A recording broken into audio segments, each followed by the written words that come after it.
বলেন তো, সারা বছর কি আর কোনো টাইমে জিনদেরকে, শয়তানদেরকে বন্দি করে রাখে আল্লাহ?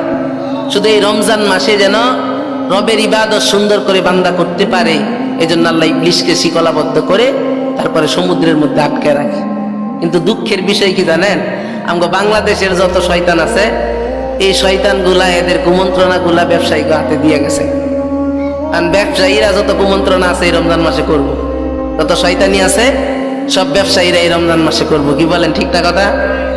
যেই জিনিস রমজানের আগে 100 টাকা ছিল, রমজানে ওইটা 200 টাকা, আবার ট্রিপল দাম হয়ে যায়, 300 টাকাও হয়ে যায়। তো মানুষ ইবাদতে মন কেমনে দিবে বলেন?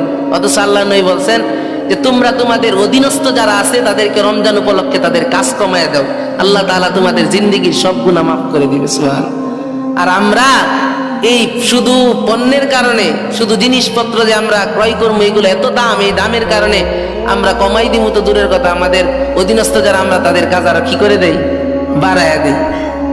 এই সব শয়তানি করে কারা? সিন্ডিকেট ব্যবসায়ী যারা, তারা। ঠিক না কথা? এই ইবলিসরে তো আল্লাহ বন্দি করে ঠিকই, কিন্তু ইবলিস তার যত ফন্দি আছে, ফাঁদ আছে, এই সবগুলা ফাঁদ ব্যবসায়ী গত দিয়ে আছে।